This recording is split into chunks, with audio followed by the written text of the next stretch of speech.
Cette Coupe du Monde, ça va être une catastrophe, les gars. Les Américains, ils ont complètement craqué, les frères. 175 $. Pas pour une place, les gars. Pour une place de, pour une place de parking. Mais vous êtes fous, quoi. Mais vous avez craqué ou quoi, sérieusement? Comment ça, 175 $ pour une place de parking dans cette Coupe du Monde? Mais vous vous rendez compte que ça vaut largement les places, justement, pour assister au match, les places au stade de la dernière Coupe du Monde. La Coupe du Monde au Qatar, c'était l'une des plus belles, des plus grandes, les plus incroyables de toutes les Coupes du Monde de l'histoire, les gars.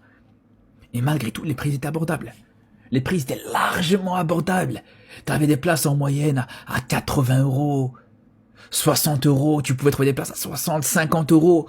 Et quand j'ai des places pour le stade, pas pour le parking. Ça, c'est une première chose. Deuxième chose, les gars. Deuxième chose, les frères.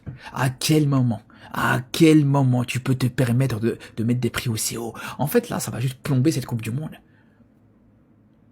Quand on se rend compte que pour les places de parking, t'as 175, donc je vous fais pas de dessin, les gars.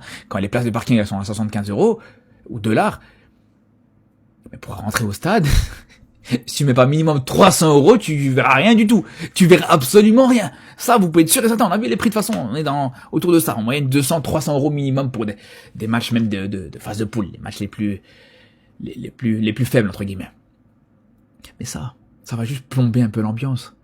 T'auras juste les supporters riches, en fait. Mais c'est même pas des supporters, c'est juste des spectateurs. Des spectateurs les plus riches, voilà, ceux qui sont les plus à l'aise financièrement, mais qui vont pas te mettre la plus grosse ambiance, en fait, tout simplement. C'est là où on se rend compte à quel point ce pays n'a absolument rien, ne comprend rien au football, tout simplement.